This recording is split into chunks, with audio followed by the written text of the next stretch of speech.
Hello भी राम राम सब ने। आज हम जो question paper previous year question paper कर रहे थे उसका सेट नंबर 24 है और ये पेपर है महिला सुपरवाइजर का, सितंबर 2017 में हुआ था।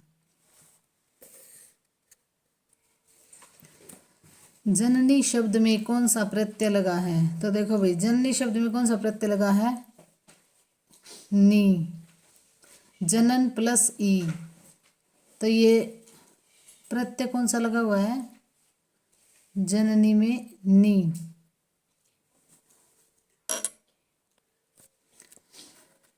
इसमें नी प्रत्यय लगा हुआ है और इसके और भी उदाहरण है, जैसे छलनी, चलनी, इसमें क्या है? नी प्रत्यय लगा हुआ है। वीर प्लस में अंगना की संधि क्या होगी? तो वीर प्लस में अंगना की संधि होगी वीरांगना।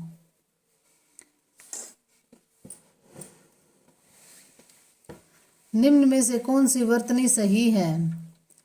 तो इनमें से कौन सी वर्तनी सही है? तिलांजलि। निम्न में से कौन सा वाक्य संयुक्त वाक्य है? तो इनमें से कौन सा वाक्य संयुक्त वाक्य है? मजदूरों ने काम किया और, देखो भाई और आ जाए ना तो ये लगा लो कि ये दो वाक्यों को जोड़ रहा है। मजदूरों ने काम किया और पैसा लिया, तो ये क्या हो गया? संयुक्त वाक्य हो गया। कमजोर का समान अर्थ देने वाला शब्द है, तो कौन सा है? दुर्बल। कमजोर का समान अर्थ देने वाला है दुर्बल। नीचे दिए गए शब्दों का विशेषण लिखिए। तो पुराण का विशेषण होगा पौराणिक। पुराण का विशेषण क्या होगा? पौराणिक। जो अल्प जानता है वाक्यांश के लिए शब्द क्या है? अल्पज्ञ। जो कम जानता है उसके लिए जो कम जानता है वाक्यांश के लिए क्या शब्द हो गया? अल्पज्ञ। निम्न में से पुल्लिंग शब्द नहीं है, तो क्या नहीं है? पुल्लिंग शब्द चांदी। देखो बोल के देख लेना, अपने आप पता चल जाएगा स्त्रीलिंग है या पुल्लिंग है। उदार उदर का समरूपी भिन्नार्थ है, भिन्नार्थक है। उदार उदर का समरूपी भिन्नार्थक है, तो क्या है ये? विशाल और पेट।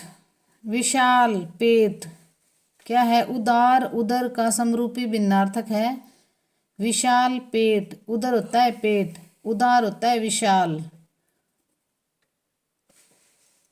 प्रत्यक्ष में उपसर्ग लगा है, तो प्रत्यक्ष में कौन सा उपसर्ग लगा है? प्रति। प्रति प्लस में अक्ष, प्रत्यक्ष। प्रति प्लस में अक्ष, प्रत्यक्ष होगा भाई। शुष्क बर्फ क्या है? तो शुष्क बर्फ क्या है? ये कई बार आ लिया क्वेश्चन। ठोस कार्बन डाइऑक्साइड। शुष्क बर्फ को ठोस कार्बन डाइऑक्साइड भी कहते हैं। सामान्य रूप से ना कार्बन डाइऑक्साइड गैस अवस्था में रहती है, लेकिन जब कार्बन डाइऑक्साइड गैस को सामान्य दबाव जो कार्बन डाइऑक्साइड गैस के सामान्य दबाव को कम किया जाता है तो यह गैस सिकुड़कर ठोस अवस्था को प्राप्त कर लेती है। कार्बन डाइऑक्साइड की इस अवस्था को सूखी बर्फ कहा जाता है।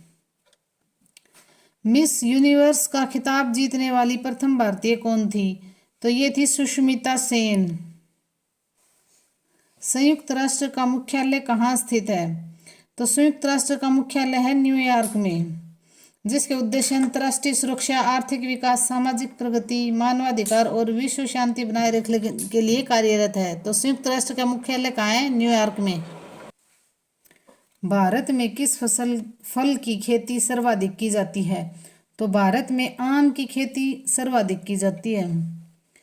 आम भारत की मुख्य बागानी फसल है, और ये कैसी फसल है? मुख्य बागानी फसल है। आम को फलों का राजा भी मानते हैं। आम के फलों में विटामिन ए और विटामिन सी काफ़ी मात्रा में पाया जाता है। विटामिन ए और विटामिन सी काफ़ी मात्रा में पाया जाता है। और आम की खेती उत्तर प्रदेश और आंध्र प्रदेश में बड़े पैमाने पर की जाती है। तो भारत में किस फल की खेती सर्वाधिक की जाती है? आम की। प्राकृतिक वसा और तेल किससे बने हैं? प्राकृतिक वसा और तेल किससे बने हैं? तो कार्बन, हाइड्रोजन और ऑक्सीजन से। प्राकृतिक वसा और तेल किससे बने हैं? कार्बन, हाइड्रोजन और ऑक्सीजन से। निम्न में से कौन सा भारतीय राष्ट्रीय पशु तथा राष्ट्रीय पक्षी का जोड़ा है? तो ये है बाघ और मोर। क्या है? बाघ और मोर। भारतीय राष्ट्रीय पशु और राष्ट्रीय पक्षी का जोड़ा है बाघ और मोर। यदि आप पूर्वाभिमुख हैं तो आपका बायां हाथ किस दिशा में होगा, ये पूछ रखा है। तो ये होगा उत्तर दिशा में। 2017 अंतर्राष्ट्रीय युवा दिवस का विषय क्या था? तो ये क्या विषय था? युवा शांति का निर्माण करते हैं। युवा शांति का निर्माण करते हैं। समुद्र के पानी का खारापन समुद्र के पानी में डैश साधारण नमक सोडियम क्लोराइड की मात्रा से निश्चित होता है। तो ये किससे निश्चित होता है? 1 किलोग्राम साधारण नमक की मात्रा से निश्चित होता है। समुद्र के पानी का खारापन समुद्र के पानी में 1 किलोग्राम साधारण नमक की मात्रा से निश्चित होता है। चुंबकीय फ्लक्स को मापने के लिए कौन सी इकाई का इस्तेमाल किया जाता है? तो वेबर। चुंबकीय फ्लक्स को मापने के लिए वेबर का इस्तेमाल किया जाता है। मैग्नेटिक फ्लक्स वह भौतिक राशि है जो किसी तल से होकर गुजरने वाले चुंबकीय क्षेत्र का संपूर्ण परिमाप की माप है। और देखो भाई, चुंबकीय फ्लक्स को मापने के लिए कौन सी इकाई का इस्तेमाल किया जाता है? तो वेबर का। दांतों के उचित निर्माण के लिए किसकी आवश्यकता होती है? तो लोहे की। दांतों के उचित निर्माण के लिए लोहे की आवश्यकता होती है। उनमें से कैल्शियम फास्फोरस मैग्नीशियम तथा सल्फर भी शामिल हैं। इसके अतिरिक्त लोहा जिंक मैग्नीज तथा कैडमियम भी दांतों के निर्माण में सहायक होते हैं। तो इनमें से क्या होगा? लोहा। भारत के किस राज्य में सबसे लंबी राष्ट्रीय राजमार्ग सड़क है? तो ये है उत्तर प्रदेश में। भारत की सबसे बड़ा राष्ट्रीय राजमार्ग NH 44 है। यह कश्मीर से कन्याकुमारी तक जाता है। और सबसे छोटा राजमार्ग 6 किलोमीटर लंबा है जो NH 47A है, जो एर्नाकुलम को कोच्चि बंदरगाह से जोड़ता है। 47A या NH 47A है जो एर्नाकुलम को कोच्चि बंदरगाह से जोड़ता है। तो सबसे लंबी राष्ट्रीय राजमार्ग कहाँ है? उत्तर प्रदेश में। PUCC से क्या तात्पर्य है? तो population under control certificate. Population under control certificate. निम्न प्रकार के वाहनों को खाली रास्ता दिया जाना चाहिए। तो किस प्रकार के वाहनों को खाली रास्ता दिया जाना चाहिए? एम्बुलेंस और अग्निवाहन। एम्बुलेंस और अग्निवाहन को रास्ता दिया जाना चाहिए। कौन सी भारत की सबसे बड़ी सार्वजनिक क्षेत्र का बैंक है? तो ये है भारतीय स्टेट बैंक। सार्वजनिक क्षेत्र का पूछ रखा है, तो कौन सा है सार्वजनिक क्षेत्र का? भारतीय स्टेट बैंक। निम्नलिखित में से विषम का चयन कीजिए। तो चंद्र शुक्र बुध और बृहस्पति। तो ये होगा चंद्र। ये तीनों तो ग्रह हैं और चंद्रमा एक उपग्रह है, इसलिए तीनों से अलग होगा। आयोडीन का अच्छा स्रोत है। तो आयोडीन का अच्छा स्रोत क्या है? ये है समुद्री खाद्य पदार्थ है। समुद्र में का पानी खारा होता है, तो इसलिए भी वहाँ पे समुद्र में सबसे ज़्यादा आयोडीन पाया जाता है। समुद्री खाद्य पदार्थ जो होते हैं ना, उनमें सबसे ज़्यादा आयोडीन पाया जाता है। भारतीय मूल की प्रथम महिला अंतरिक्ष यात्री कौन थी? तो ये थी कल्पना चावला। गोवा का सर्वाधिक लोकप्रिय त्योहार कौन सा है? तो गोवा का है कार्निवल। कौन सा है? कार्निवल है वही। कार्निवल एक प्राचीन परंपरा जो हर साल की कृषि और मौसमी वक्र से जुड़ा हुआ है। कार्निवल में आमतौर पर एक सार्वजनिक समारोह या परेड भी शामिल होती है, जिसमें सर्कस के तत्व मुखौटे और सार्वजनिक खुली पार्टियां की जाती हैं। तो गोवा का सार्वजनिक लोकप्रिय त्योहार कौन सा है? कार्निवल। लेक पैलेस किस शहर में स्थित है? तो लेक पैलेस है उदयपुर में। देखो, लेक पैलेस पिछोरा झील में उदयपुर राजस्थान में जगनिवास द्वीप पर बना हुआ है। तो लेक पैलेस कहाँ है? पिछोरा झील या पिछोला झील भी बोल देते हैं इसको। लेक पैलेस का निर्माण किसने करवाया था? जगत सिंह ने 1743 में, और ग्रीष्मकालीन निवास के रूप में करवाया था भाई, गर्मियों में यहाँ रहने के लिए। यह महल दुनिया में सबसे उत्तम महलों में गिना जाता है। तो ये जो लेक पैलेस है, ये किस में गिना जाता है? सबसे उत्तम महलों में, दुनिया में सबसे उत्तम महलों में। इसमें आंगन उद्यान और फव्वारे महल के सौंदर्य को बढ़ाते हैं। तो लेक पैलेस कहाँ है? उदयपुर में। और कौन सी झील के पास है? पिछोला झील, राजस्थान में। निम्न में से कौन सी महत्वपूर्ण भारतीय औद्योगिक फसल काली मिट्टी में बेहतर उपजी जाती है? तो कौन सी काली मिट्टी में कौन सी वो फसल उपजी जाती है ज़्यादा? कपास। तो देखो काली मिट्टी को रेगड़ मिट्टी भी बोलते हैं। तो काली मिट्टी को और क्या बोलते हैं? रेगड़ मिट्टी के नाम से भी जाना जाता है। काली मिट्टी कहाँ पाई जाती है? मुख्यतः दक्षिणी प्रायद्वीपीय पठार के लावा क्षेत्र में पाई जाती है। तो दक्षिणी जो प्रायद्वीपीय पठार है ना, वहाँ पे सबसे ज़्यादा ये काली मिट्टी पाई जाती है। और इसका दूसरा नाम क्या है? रेगड़ मिट्टी। उच्च स्थलों पर मिलने वाली काली मिट्टी निचले भागों को काली मिट्टी की अपेक्षा कम उपजाऊ होती है। तो देखो गहरी काली मिट्टी में गेहूँ, कपास, ज्वार, बाजरा आदि की कृषि की जाती है। तो देखो भाई मेन क्या बात है कि इसको कपासी मृदा भी बोलते हैं। काली मिट्टी को कपासी मृदा भी बोलते हैं, रेगड़ मिट्टी भी बोल देते हैं। और इसमें गेहूं और कपास बहुत अच्छी मतलब बहुत ज़्यादा पैदावार होती है गेहूं और कपास की। तो काली मिट्टी को क्या बोलते हैं? रेगुड़ मिट्टी भी बोल देते हैं और कपासी मृदा भी बोल देते हैं। भारत के राष्ट्र ध्वज के चक्र का रंग कौन सा है? तो कौन सा है? नेवी नीला है। भारत के राष्ट्र ध्वज जिसे तिरंगा झंडा के नाम से भी जाना जाता है, इसमें 3 समान चौड़ाई की अक्षैतिज पट्टियां हैं। तो कैसी पट्टियां हैं? अक्षैतिज पट्टियां हैं, जिनमें सबसे ऊपर केसरिया, बीच में श्वेत और नीचे गहरे हरे रंग की पट्टियां हैं। सफेद पट्टी के मध्य में गहरे नीले रंग का चक्र है, जिसमें 24 चक्र हैं।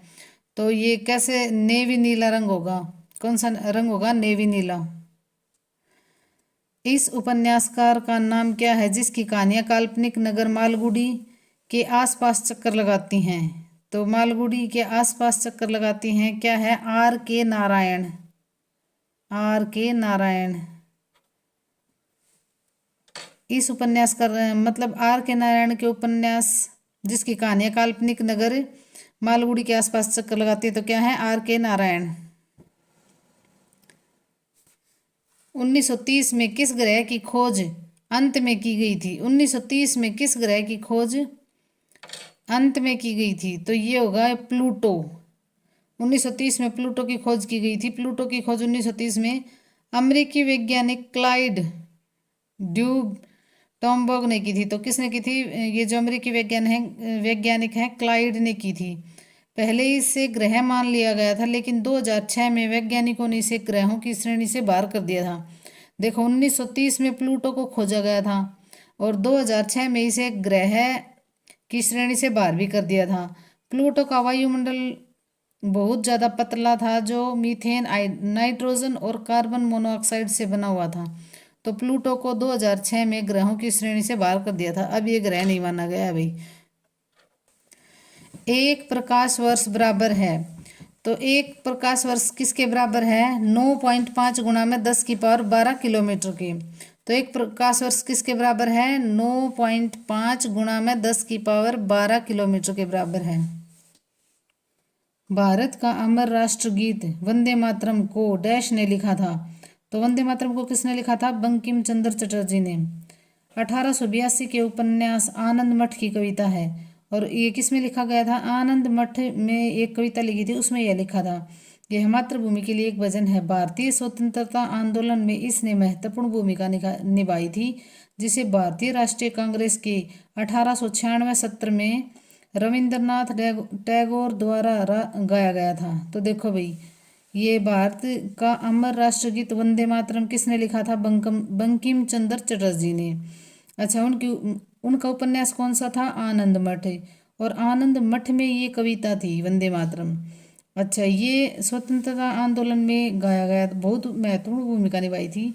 और भारतीय राष्ट्रीय कांग्रेस का जो 1896 का अधिवेशन था ना, उसमें रविंद्रनाथ टैगोर ने इसको गाया था। तो वंदे मातरम को गाया किसने था? रविंद्रनाथ टैगोर ने। और कब गाया था? 1896 में। और इसकी जो कौन से उपन्यास में है? ये आनंद मठ की एक कविता है, और ये लिखा किसने था? बंकिम चंद्र चटर्जी ने। 4 वेदों में सबसे प्राचीन वेद कौन सा है? तो ये है ऋग्वेद। ये प्राचीन वेद भारत के पवित्र साहित्य हैं। और ये क्या हैं? देखो भाई इनका शाब्दिक अर्थ क्या है? वेद का शाब्दिक अर्थ क्या होता है? ज्ञान के ग्रंथ। ये 4 प्रकार के हैं वेद, सामवेद, ऋग्वेद, सामवेद, यजुर्वेद और अथर्ववेद। ऋग्वेद सबसे महत्वपूर्ण वेद है, इसमें देवताओं के गुणों का वर्णन किया गया है। तो ऋग्वेद सबसे महत्वपूर्ण वेद है, इसमें क्या किया गया है, देवताओं के गुणों का वर्णन किया गया है। 4 वेदों में सबसे प्राचीन कौन सा है, ऋग्वेद। नमामि गंगे जागृति यात्रा को किसने प्रारंभ किया था, तो ये किया था श्री योगी आदित्यनाथ जी ने। नमामि गंगे जागृति यात्रा श्री योगी आदित्यनाथ जी ने शुरू की थी। पद लिथोस्फीयर किस से संदर्भित है, तो ये पूछ रखा है पद लिथोस्फीयर किस से संबंध मतलब किससे रिलेटिव है, ये पृथ्वी की परपटी से। किससे, लिथोस्फीयर जिसे स्थलमंडल कहा जाता है। स्थलमंडल भूपृष्ठ पर पाए जाने वाले ठोस शैल पदार्थों की परतें हैं। यह जीवमंडल का बहुत महत्वपूर्ण भाग है।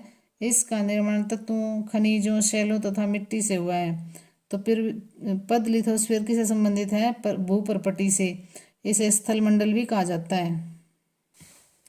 हीरा किसका अपरूप है, तो हीरा किसका अपरूप है, कार्बन का।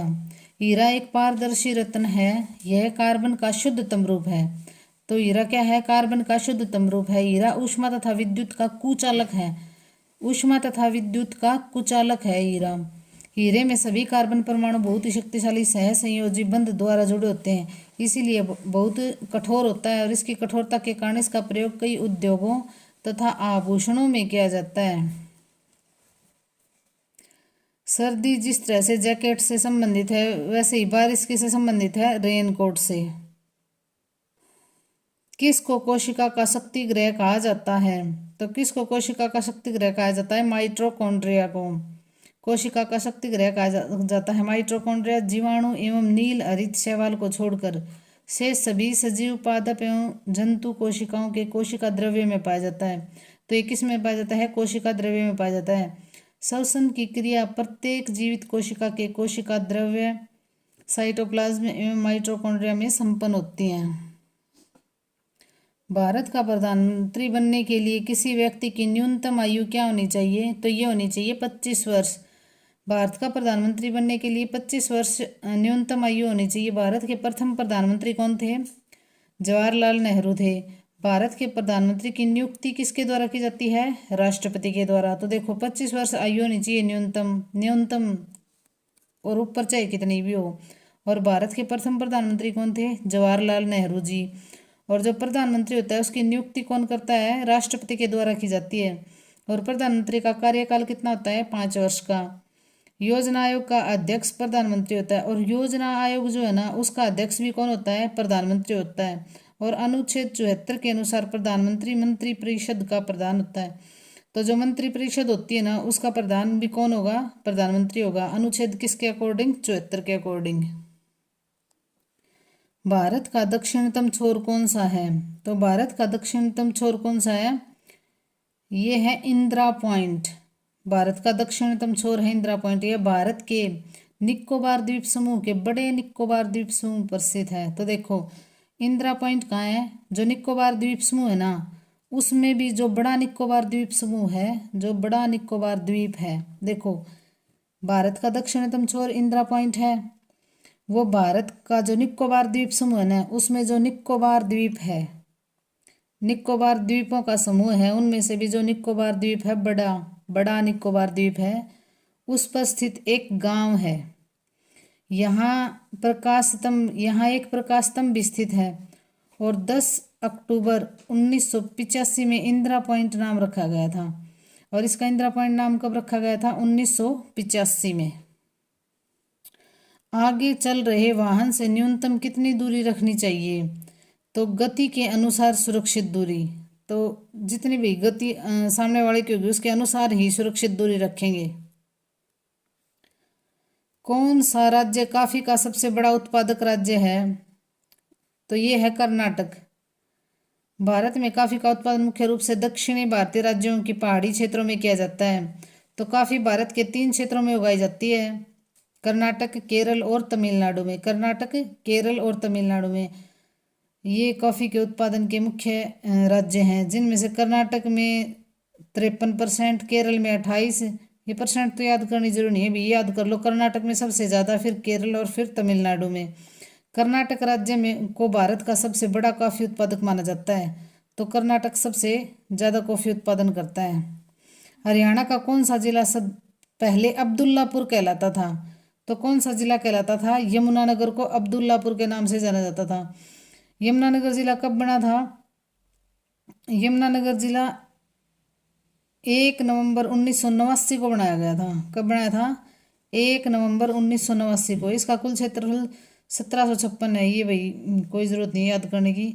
और हरियाणा में 22 ज़िले हैं और पहले इसका नाम अब्दुल्लापुर था, बाद में यमुनानगर कर दिया, तभी से ये यमुनानगर के नाम से ही जाना जाता है।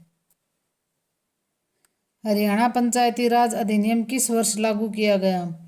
तो ये किया गया था 1994 में। हरियाणा पंचायती राज अधिनियम किस वर्ष लागू किया गया था? 1994 में। हरियाणा की पंचायती राज व्यवस्था में सबसे महत्वपूर्ण भूमिका किसकी होती है? ग्राम पंचायत के सरपंच की होती है। पंचायती राज व्यवस्था में महिलाओं को 33% आरक्षण दिया गया। तो हरियाणा में पंचायती राज अधिनियम किस वर्ष लागू हुआ था? 1994 में। और 33% महिलाओं के लिए आरक्षित सीटें हैं। हरियाणा का राज्य वृक्ष कौन सा है? तो हरियाणा का राज्य वृक्ष है पीपल। पीपल भारत का देसी पेड़ है। पीपल के सभी भाग उपयोगी होते हैं और इसकी भाई कई औषधियाँ बनाई जाती हैं। तो हरियाणा का राज्य वृक्ष कौन सा है? पीपल। और देख लो भाई हरियाणा के राज्य पक्षी कौन सा है? काला तीतर, ब्लैक फ्रैंकोलिन बोलते हैं। हरियाणा का राज्य पक्षी कौन सा है? राजकीय काला तीतर। राजकीय पशु पूछे तो काला हिरन, इसे ब्लैक बक भी बोलते हैं। और राजकीय खेल कौन सा है? कुश्ती। और राजकीय फूल कौन सा है? कमल। राजकीय भाषा कौन सी है? हिंदी। और सेकंड भाषा पूछे तो पंजाबी है। हरियाणा की राजकीय भाषा सेकंड भाषा पूछे तो पंजाबी है। और अगर गीत पूछे हरियाणा का गीत कौन सा है, तो हरियाणा का गीत है 12 मास है। 1761 में पानीपत का तीसरा युद्ध किसने जीता था? तो पानीपत का तीसरा युद्ध किस किस के बीच हुआ था भाई? अहमद शाह अब्दाली और मराठों के बीच हुआ था। तो ये जीता किसने था? अहमद शाह अब्दाली ने। और ये कब हुआ था शुरू? 14 जनवरी 1761 को। और पहला युद्ध 1526, दूसरा 1556 और तीसरा युद्ध हुआ था 1761, 14 जनवरी 1761 को। और इसमें मराठे आ रहे थे और अहमद शाह अब्दाली की जीत हुई थी। निम्नलिखित किस नहर निर्माण से हरियाणा तथा पंजाब के मध्य विवाद उत्पन्न हुआ था? तो ये किसके कारण हुआ था? सतलुज यमुना लिंक नहर के कारण हरियाणा और पंजाब के मध्य विवाद उत्पन्न हुआ था। सतलुज यमुना लिंक नहर निर्माण से इनका विवाद उत्पन्न हुआ था। इस विवाद की शुरुआत कब हुई थी? 1966 में हुई थी। 31 अक्टूबर 1966 को हुई थी, जब पंजाब राज्य को पुनर्गठित किया गया था और हरियाणा राज्य बनाया गया था। विवाद का मुख्य कारण क्या था? नदी जल का बंटवारा। तो नदियों के बीच में है तो नदी जल का बंटवारे को लेकर ही विवाद उत्पन्न होगा। पंजाब सरकार का कहना था कि राज्य में जल का स्तर बहुत कम है और हरियाणा राज्य को सतलुज यमुना नहर के जरिए पानी देने पर पंजाब में पानी का संकट उत्पन्न हो जाएगा।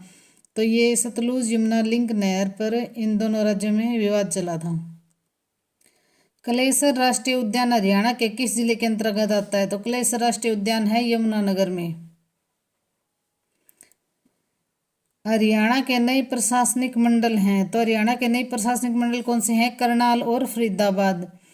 हरियाणा में 6 मंडल, प्रशासनिक मंडल कितने हैं? 6। घर के एफ। तो करनाल और फरीदाबाद घर के एफ इनकी ट्रिक है।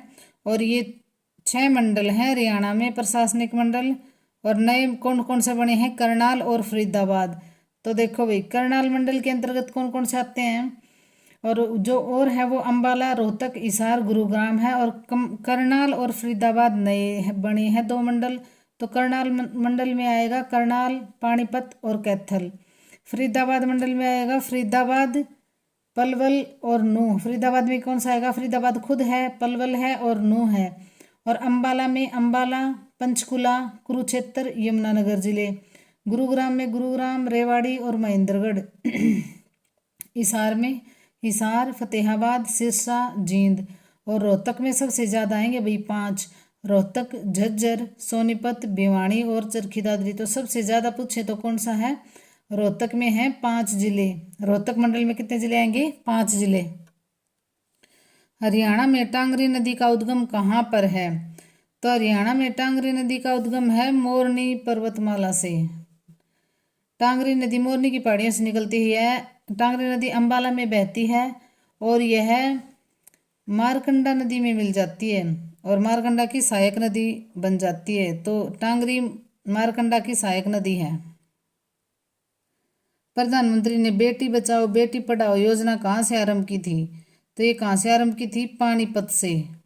कहाँ से आरंभ की थी? पानीपत से। इस योजना की शुरुआत 22 जनवरी 2015 को की थी। तो कहाँ से की थी? पानीपत से 22 जनवरी 2015 को की थी। और लिंगानुपात वाले जो 100 जिले थे ना भारत में, जो लिंगानुपात वाले 100 जिलों में नहीं, हाँ, जो कम लिंगानुपात वाले थे ना उनको के 100 जिलों में इस योजना को प्रारंभ किया था। इस योजना के उद्देश्य क्या थे? बालिकाओं का जो अस्तित्व था उसको सुधारना, शिक्षा अच्छी देना, ये इसके उद्देश्य थे। हरियाणा में किस नस्ल की भैंस प्रसिद्ध हैं? तो सबको पता है भी, मुर्रा नस्ल की भैंसें हरियाणा में प्रसिद्ध हैं और 30 से 32 लीटर तक दूध देती हैं मुर्रा नस्ल की भैंसें। और ये पूरे एशिया महाद्वीप में पाई जाती है। और अपने यहाँ है ना, अपने हरियाणा में जींद, कैथल इस साइड में ज़्यादा फेमस है ये मुर्रा नस्ल की भैंसें। फुलकारी हरियाणा से संबंधित है। यह मुख्यतः एक प्रकार की एम्ब्रॉयडरी है की हुई है। एम्ब्रॉयडरी मतलब ये जो अपने जो कढ़ाई होती है ना उसको बोलते हैं एम्ब्रॉयडरी। तो फुलकारी हरियाणा से संबंधित है।